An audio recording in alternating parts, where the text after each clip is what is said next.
안녕하세요. 저는 5년 전에 이혼을 하고 현재 열심히 살아가고 있는 워킹맘입니다. 전 슬하에 예쁜 딸 하나를 두고 있어요. 제 이혼은 남편의 외도 때문이었습니다. 이혼을 했던 5년 전에는 정말 세상이 무너지는 것만 같아서 정말 힘들고 지친 하루의 연속이었고 해서는 안 될 선택까지 고민하며 시간을 보냈어요. 마음속엔 악만 가득 찼고 어떻게 하면 저 나쁜 것들한테 복수를 할까 하는 생각으로 하루를 버티고 버텼습니다. 정말 잊고 싶은 끔찍한 기억이었어요. 기억을 지울 수 있는 기회가 주어진다면 당장이라도 지우겠다고 할 정도였죠. 딸아이를 보며 괜찮을 거라 수없이 다짐하고 감정을 추스리고 다스리다가도 밤중에 화가 치밀어 벌떡벌떡 일어나곤 했습니다. 그런데 얼마 전 제가 묵혀왔던 오랜 원한을 풀고 왔습니다. 이걸 여러분들께 얘기하면서 털어놓고 나면 이젠 저도 정말 괜찮게 살 수 있을 것 같아서 사연을 보내봅니다. 남편과 저는 2년 동안 연애를 했어요. 여자들에게는 촉이 있다고 하잖아요.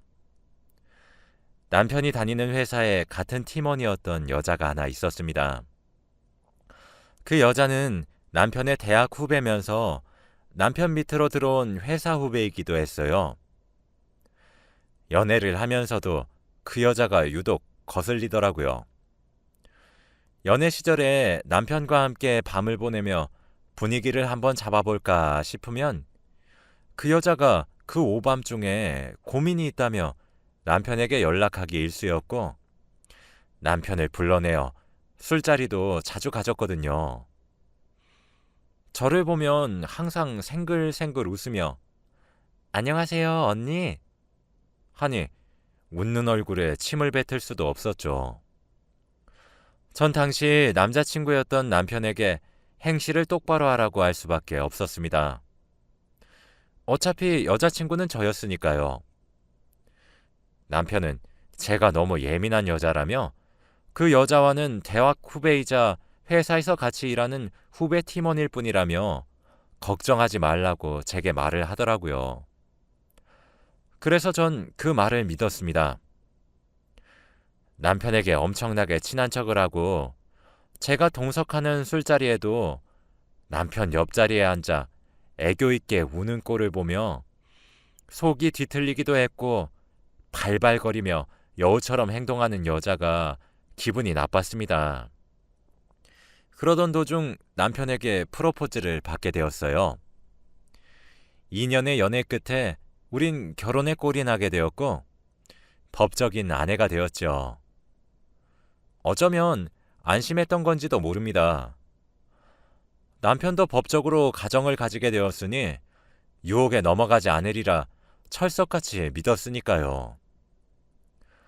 우린 신혼여행을 갔다가 아이를 선물 받았어요.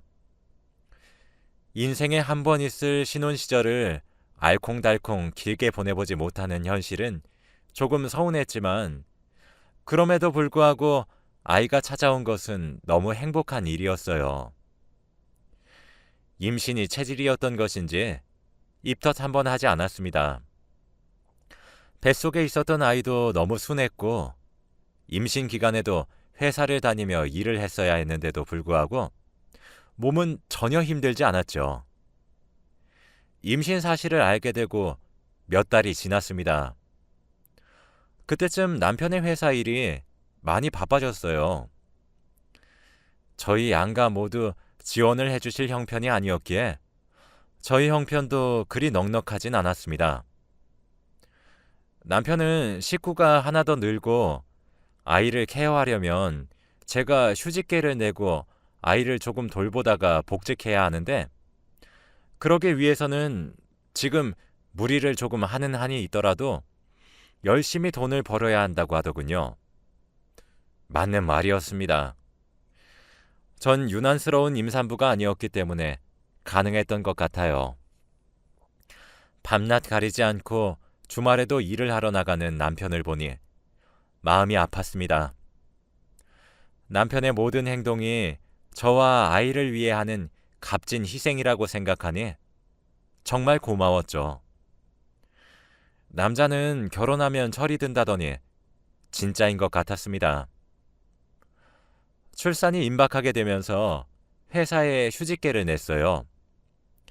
밤에 혼자 잠에 들기도 했고, 일어나면 남편이 이미 집에 없는 현실이 너무 외롭기도 했지만 제가 투정을 부리면 안 된다고 생각했어요.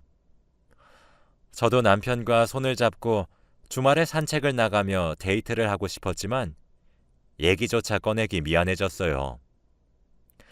그렇게 우린 아이를 낳았습니다. 예쁜 공주님이었죠.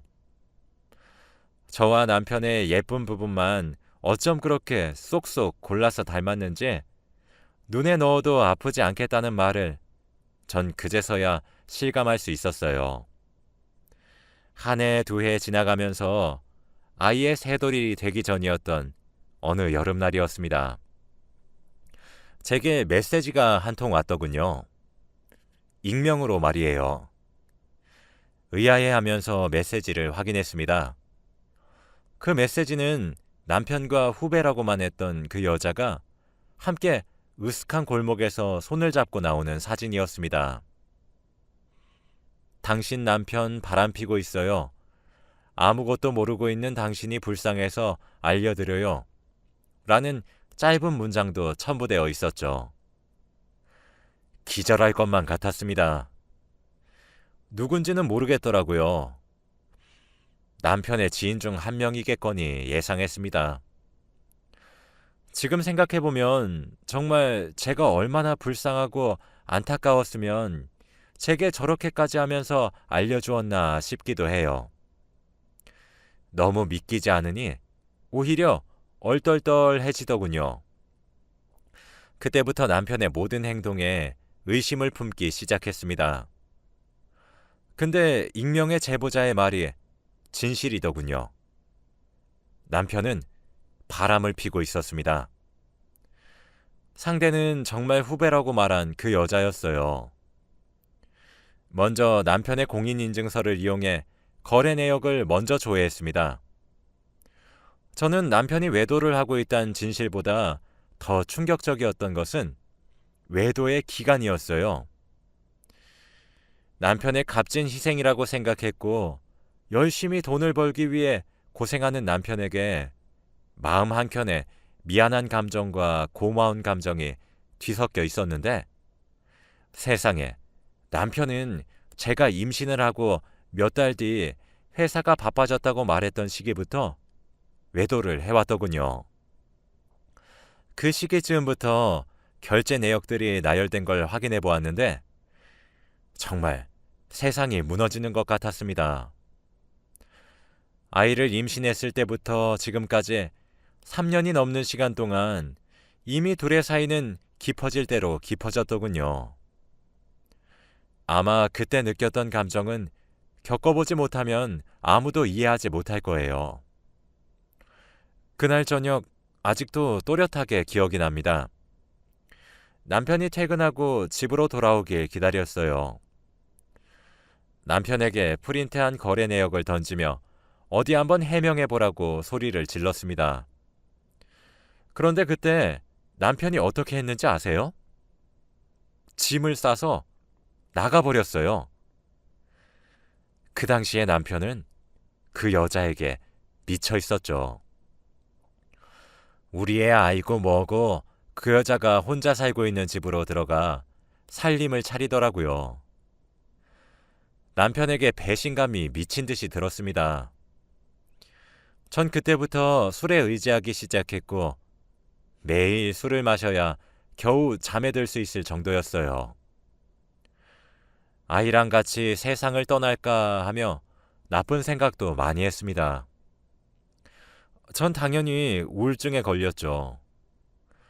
저희 엄마가 제가 하도 연락이 몇 달 동안 제대로 되지 않아 신혼집으로 찾아오셨는데 술병이 널브러져 있는 집안 꼴과 피폐해질 대로 피폐해진 초췌해진 딸의 몰골을 보고 모든 것을 직감하셨죠. 얼마나 억장이 무너졌을까요? 엄마 손에 이끌려 소위 말하는 정신과에 갔어요. 우울증이라고 하더군요. 그렇게 몇 달을 약에 의지하고 술에 의지하며 살았습니다. 꼴에 이런 것도 엄마라고 저만 보면 생글거리며 웃어주고 제가 울고 있으면 달려와 꼭 안아주는 아이를 보며 정신을 차려야겠다고 다짐했어요. 그때까지 이혼은 생각조차 하지 않았습니다. 남편에게 만나자고 했고 남편에게 말했어요. 기다릴 테니 가정으로 빨리 돌아와 달라고 말이죠. 남편은 코드숨을 치며 고민해보겠다고 말하며 저를 비웃고 그 여자의 집으로 가더군요. 그러면 안 되었지만 남편의 뒤를 밟아 그 여자가 사는 집 주소를 알아냈습니다. 남편이 들어가자마자 제가 초인종을 눌렀어요. 문이 살짝 열리길래 문을 젖히며 집 안으로 쳐들어갔습니다. 참, 집골이 가관이더군요. 둘이서 신혼살림을 차렸더라고요. 슬리퍼부터 컵까지 모든 게 2개씩 쌍을 지으며 있었고 언제 찍은 건지 둘이서 결혼 컨셉으로 하얀 원피스와 까만 수트를 입고 찍은 커플 사진이 현관 근처 선반에 액자에 넣어 올려져 있었어요. 억장이 무너졌습니다. 그럼에도 제가 할 수 있는 건 그 낯짝 두꺼운 상간녀에게 부탁하는 일이었어요. 남편과 제발 헤어져 달라고 말입니다. 지금 당신이 우리 가정을 박살내게 하고 있는 거 알고 있지 않느냐고. 남편이랑 나 사이에 아이도 있는데 아이에게 아빠를 뺏어가지 말라고. 우리 가정으로 남편을 다시 돌려달라고. 그럼 나도 넘어가겠다고 울면서 빌고 또 빌었습니다. 그런데 남편은 그런 저를 내쫓아내려고 하고 있었어요. 그런 남편 곁에 서서 상간녀가 절 내려다보며 비웃으며 말하더군요. 언니, 너무 추하지 않아요? 이거 해도 너무 구질구질 하잖아요. 언니는 자존심도 없어요? 그리고 가정으로 돌아가는 건 오빠 마음이죠. 혹시 돌아간다고 해도 진정으로 마음이 돌아간 거겠어요? 몸뚱아리만 간 거죠. 오빠가 저랑 조금만 더 놀다가 알아서 들어가겠죠. 언니가 이러면 이럴수록 오빠가 언니에게 더 질리지 않을까요? 라면서요. 어떻게 이렇게까지 모질게 구냐는 제 말에 그러게 남편 관리 잘하지 그랬어요? 라고 했습니다. 그 말을 끝으로 그 집에서 쫓겨났어요. 그리고 남편에게 메시지가 한 통 왔습니다. 한 번만 더 이 집에 찾아오면 절 가만두지 않겠다고 하더라고요. 죄를 지은 것은 2사람인데 왜 그리 당당했던 건지. 마치 세상에 저와 아이 단 둘만 남은 듯 했어요.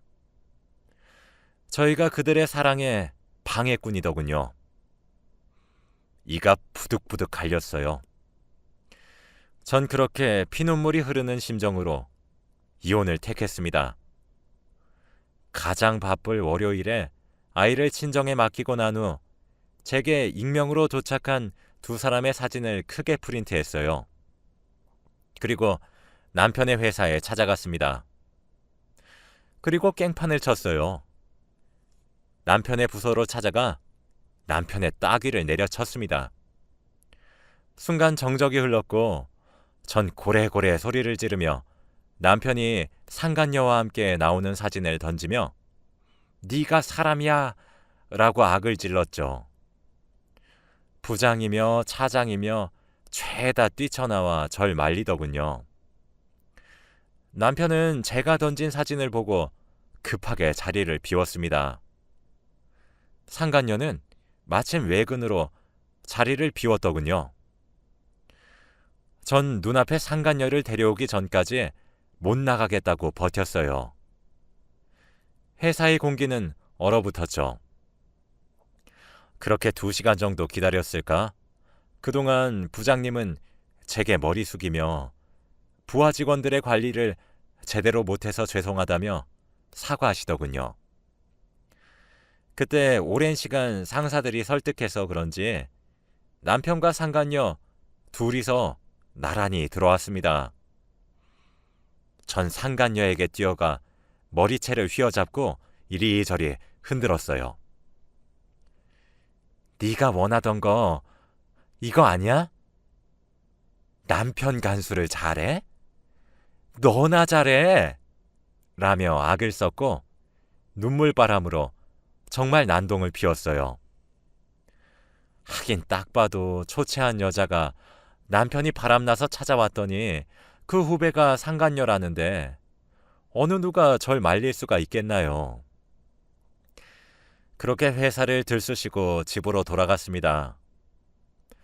돌아가는 길에 제 손을 보니 상간녀의 머리카락을 제가 참 많이도 뽑아왔더군요. 폭행으로 고소해도 상관없겠다는 생각이 들었습니다. 전 이혼 소송과 상간녀 소송도 함께 진행했어요. 그들이 원하는 대로 이혼했지만 제 분이 다 풀렸겠습니까? 그 이후로도 저는 가슴이 멍울진 채로 살았어요. 당연히 2 소송 모두 제가 승소했죠. 제가 난동을 피운 일이 남편 회사에 전체로 퍼지게 되면서 남편과 상간녀 둘 다 회사에서 잘리게 되었답니다.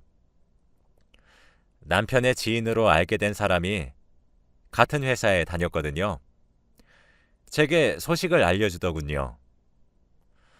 불륜으로 소문이 나서 더 이상 직장을 다닐 수 없을 정도였다고 합니다. 2 사람이 일을 하던 업계는 좁디 좁아서 한번 그렇게 소문이 나니까 둘 다 재취업은 꿈도 꾸면 안 된다고 했죠. 2 사람이 퇴사하고 난 이후에도 한동안 소문이 참 많이도 돌았다고 하더라고요. 남편과 제 사이에 아이가 있어서 그런지 남편은 정기적으로 볼 수밖에 없는데 남편은 직장에서 잘리고 난 이후 생활비와 양육비를 벌어야 했기에 노가다 일을 시작했고 하루 벌어 하루 사는 삶을 살더라고요. 세기의 사랑을 하는 양 당당했던 2 사람은 그렇게 인생이 망하는구나 싶어서 고소했어요. 그런데 그것도 잠시 상간녀는 재취업은 아예 포기한 모양인지 카페를 열어 창업을 시작했는데 이게 대박이 터져서 오히려 더 성공했더라고요. 하늘도 무심하시지. 어쩜 이렇게 세상을 불공평하게 살게 하나 싶었어요. 당연히 모아놓은 돈은 제게 위자료로 털렸고 쥐뿔도 없는 남편은 상간녀에게 버림을 받았죠. 그냥 크게 망신 준 것으로 끝내자 하며 제 스스로 다독이길 몇 년이 지났습니다. 요즘엔 마케팅을 SNS로 하시는 것을 아시나요? 저도 이게 증오인지 집착인지 모를 감정에 사로잡혀 그 여자의 가게 계정을 주기적으로 보기 시작했어요. 그렇게 알게 되었습니다. 상간녀의 결혼 소식을요. 천성이 발발거려 그런 건지 주목을 받지 못하면 죽는 병이라도 걸린 건지 SNS에 결혼을 준비하는 모든 과정을 올려놓았더군요. 시간과 장소까지 아주 상세히 말이에요. 그러면서 이제 운명의 짝을 만났으니 행복한 가정을 꾸리는 일만 남았다고 합니다. 디데이를 헤아리는데 얼마나 기가 찼는지 몰라요. 그래서 전 웨딩드레스처럼 아주 새하얀 원피스를 샀어요. 상간녀의 결혼식에 참석하기 위해서 말이죠. 그리고 대망의 상간녀의 결혼식 당일이 되었습니다. 전 판결문과 익명으로 받은 사진 등을 문서 한 장으로 만들었고 수백 장을 프린트해서 챙겼어요. 다들 아실지 모르겠지만 상간녀 소송이 끝나면 판결문을 받을 수 있는데 판결문에는 피고가 원고의 배우자와 외도를 했다는 내용이 짧게 명시되어 있어요. 결혼식장에 도착했고 전 신부 대기실을 찾아갔습니다. 그곳에서 절 알아본 신부의 표정이 얼마나 처참하셨는지 아시나요? 어찌나 웃기던지 오랜만이야 정희씨. 결혼 정말 축하해. 라고 말을 하고 함께 사진도 찍었죠. 소곤거리며 제게 여긴 어떻게 알고 왔냐고 하더라고요. 전 나는 네가 결혼을 하면 결혼식장에 미친 듯이 찾아와서 회방을 놓을 거야. 오늘은 그 첫 시작 단추를 채우는 날이고 하며 같이 속삭여 주었어요. 제발 결혼을 무사히 하게 해달라고 속닥거리며 제게 빌더군요. 그러게 행실을 똑바로 하지. 안 그래? 네가 하는 거 봐서 생각해 볼게. 라고 말하며 전 일어섰고 나중에 식장에서 보자 정희씨 하며 식장으로 향했습니다. 저도 사람인지라 긴장이 되었어요. 시간이 지나 신랑이 입장했어요. 버진 로드의 출발선에 상간녀가 서 있었고 신부 입장을 나타내는 음악이 나왔죠. 전 하객석에서 일어나 버진 로드에 난입했어요. 신부를 빤히 바라보고 있으니 사색이 되어서 졸도하기 직전인 얼굴이더군요. 웅성웅성거리는 하객들과 당황하는 사회자의 발언들. 그때 저는 가방에 프린트를 해놓은 수백 장의 종이들을 하객석 온 곳곳에 뿌렸습니다. 아니, 거의 붓다시피 했어요. 그리고 신랑 측 부모님 쪽으로 가서 말했어요. 죄송해요. 귀한 아드님 결혼식에 이렇게 깽판을 쳐서요. 그런데 제가 아드님 구해주는 거예요. 상간녀였던 며느리를 맞으실 바엔 결혼이 엎어지는 것이 더 낫지 않겠어요? 라고요. 제가 준비한 종이들이 온 곳에 뿌려져 있는 그 장면은 정말 장관이었습니다. 아무도 저를 말리지 않더라고요. 모두 넋이 나간 듯 했어요. 당장 쫓아내지 않고 뭐하냐는 신부의 절규에 전 그대로 식장에서 쫓겨났습니다. 그래서 그 이후 결혼식은 어떻게 된 건지 잘 모르겠어요. 그대로 결혼을 진행할 수 있긴 했을까 싶기도 한데 만약 그대로 결혼을 진행했다면 두고두고 상간녀란 명칭이 꼬리표처럼 따라붙을 거고 시댁의 죄인처럼 살 것이고 결혼식 자체를 파토냈다면 제가 어떤 남자 한 명의 인생을 구제해 준 것이겠죠. 오랫동안 이를 갈았던 것에 비해서는 소박한 복수였는데 저도 상간녀의 인생을 2번 정도 망치니까 속이 다 후련했어요. 그렇게 깽판을 치고 온 날 이혼을 하고 처음으로 깊게 잠이 들 수 있었습니다. 복수를 해서 그런지 마음에 평화가 찾아오더라고요. 전 사람 인생을 망쳐놨으면 그만한 벌을 받아야 된다고 생각합니다. 남의 가정을 파탄내놓고 행복한 가정을 꾸릴 생각을 하다니 정말 괘씸하다는 생각이 들잖아요. 양심도 없지. 여자가 한을 품으면 온유월에도 서리가 내린다고 남에게 씻을 수 없는 커다란 상처를 입힌 사람들 모두가 같은 경험을 했으면 좋겠습니다. 저는 이혼 후에 아이와 여행도 다니고 여러 추억을 쌓으며 살고 있어요. 다행스럽게 아이는 착하게 잘 자라주었고 곧 초등학생이 되어요. 제가 이젠 정말 상처를 딛고 잘 이겨내서 씩씩하게 딸을 지키며 살 수 있게 응원해 주세요. 그리고 한 가지 더 말해드리고 싶은 것은 너무 참고 사시지 말란 말을 하고 싶네요. 참는 것이 능사가 아닌 것 같더라고요. 제 긴 이야기를 들어주셔서 감사합니다. 모두 행복하세요.